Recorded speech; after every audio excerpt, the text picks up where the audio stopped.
Salut la compagnie, c'est Jules Melon, et aujourd'hui dans Impro Ciné Critique, puisque je passe un nouveau palier de 100 vidéos, 1900e déjà, je vais vous parler d'un film qui est cher à mon cœur et que j'ai découvert au début de mon adolescence, sorti fin 1993, d'ailleurs il fête bientôt ses 30 ans, Madame Doubtfire, Mrs. Doubtfire en VO, réalisé par Chris Columbus qui mine de rien m'a beaucoup accompagné plus jeune puisqu'il avait scénarisé Les Goonies et le premier Gremlins, qu'il a réalisé les deux premiers, enfin les deux seuls, s'il y en a d'autres mais il ne compte pas, Maman j'ai raté l'avion, et que après Madame Doubtfire, il fera une autre œuvre que j'apprécie énormément, L'homme bicentenaire. Entre temps il avait fait La course aux jouets, après il fera les deux premiers Harry Potter, quand même, un très beau CV.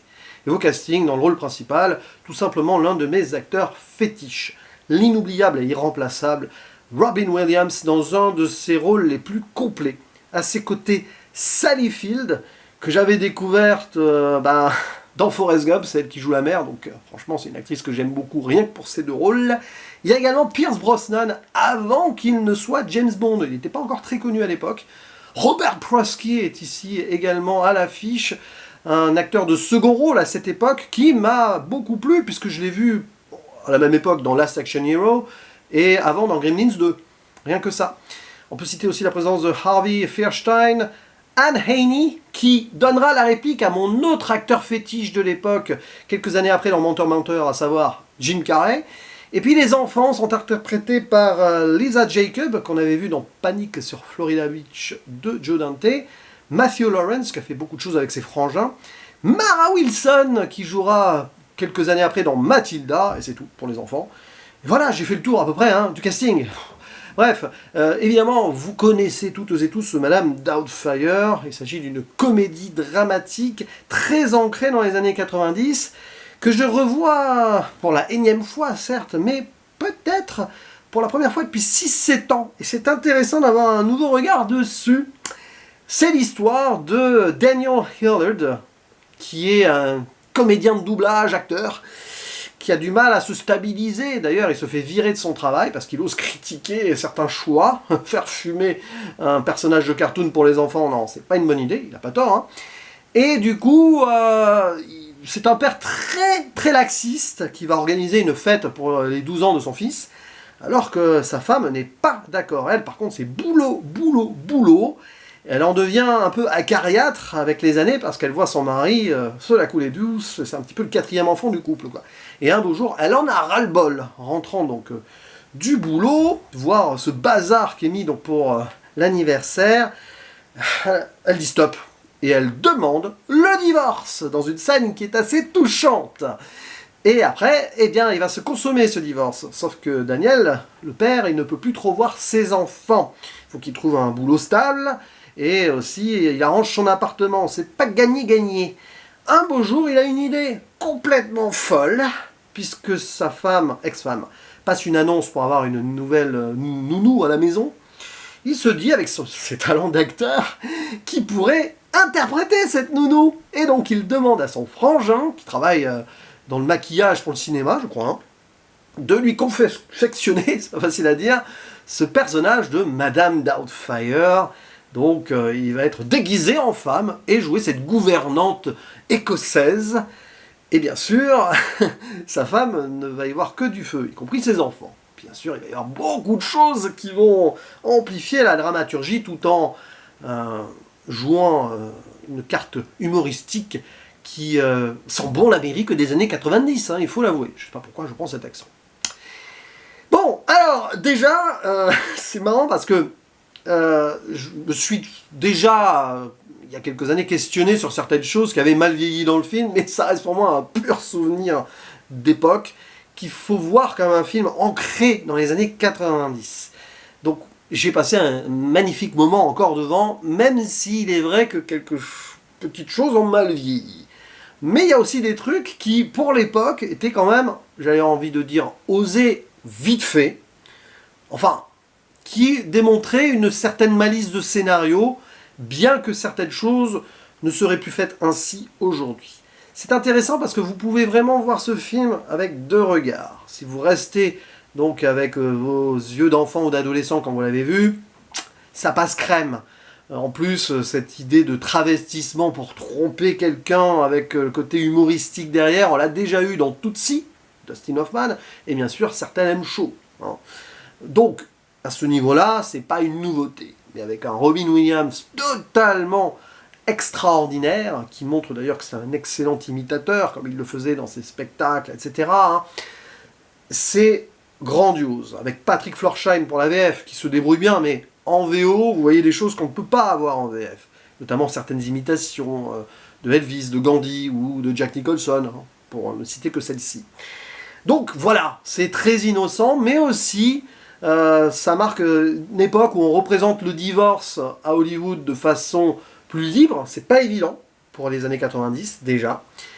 Et moi je trouve qu'il y a de l'émotion et ce questionnement aussi de comment être père tout en vivant cette petite vie d'adolescent comme le fait ce personnage. Parce que clairement, ici, Daniel Hillard, c'est quelqu'un qui a un petit peu refusé de grandir et qui a du mal à faire face aux responsabilités. Et j'ai envie de dire, son épouse le quitte à raison sur le papier. Bon, après, elle va rencontrer un autre homme. C'est ça qui est un peu dommage et embêtant sur le regard d'aujourd'hui. On n'était pas obligé de lui mettre un autre gars pour le remplacer direct de suite. Ça fait d'elle un petit peu quelqu'un qui profite de la situation alors que c'est pas l'idée de base. Non, elle a raison de prendre ses distances avec lui, demander le divorce. Bon, après tout, elle fait ce qu'elle veut. Mais quand on voit qu'elle doit se taper toutes les corvées, qu'en plus elle passe pour la méchante, oui, elle en a ras-le-bol. Et c'est quand même une femme libérée à la base qui prend cette décision. Et ça, c'est rare au cinéma à Hollywood qu'une femme demande le divorce. C'était quand même, à l'époque même, quasiment une des premières pour un gros blockbuster, en tout cas américain. Et en plus, elle bosse à fond, alors que lui, il est un peu un dilettante. Donc, il va faire face à ce dilemme-là et cette responsabilité nouvelle, c'est-à-dire que oui, s'il veut revoir ses enfants, il va falloir qu'il prenne sa vie en main. Alors, il le fait de façon humoristique en utilisant ses talents, mais une fois qu'il est cette gouvernante, il joue tellement bien un rôle, c'est quand même un rôle de composition, hein, tout ranger, etc. Faire la cuisine, bon, ça donne lieu à quelques moments de bouffée de chaleur, il est obligé d'appeler un traiteur, etc. Mais on a l'évolution de ce personnage-là. Parce qu'il est prêt à tout pour l'amour de ses enfants et qu'il ouvre enfin les yeux sur le père qu'il aurait dû être autrement. Voilà, c'est un moment où on perd les choses, qu'on se rend compte qu'on aurait dû faire certaines petites trucs voilà, différemment. Je voulais pas répéter le mot chose, mais c'est pas grave. Donc il y a ça. Après, je peux comprendre aujourd'hui que si quelqu'un découvre ce film sur le tard, soit un peu dérangé par le côté travestissement facile en mode comédie.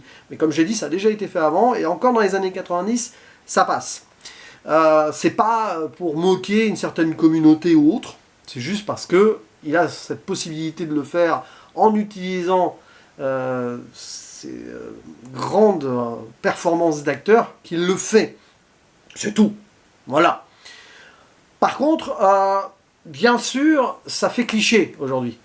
Et je peux donc parfaitement imaginer que quelqu'un, plus ou moins jeune, qui découvre donc ce film en 2023, grince un petit peu des dents.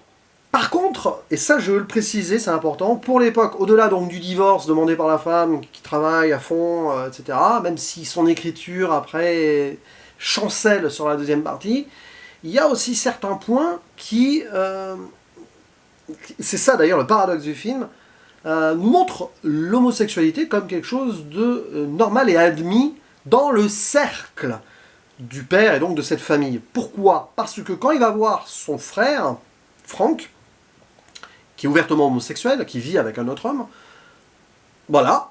Bon, évidemment, c'est cliché pour les années 90, c'est normal, mais aujourd'hui ça fait cliché. C'est toujours remis en perspective. Hein. À la même époque, grosso modo, en France, il y a Pédale douce qui sort et qui peut poser des problèmes si on regarde aujourd'hui. C'est toujours ça. Hein. On voit que les choses ont évolué, et tant mieux. Ces films-là nous permettent de voir comment les choses ont évolué, et c'est bien aussi.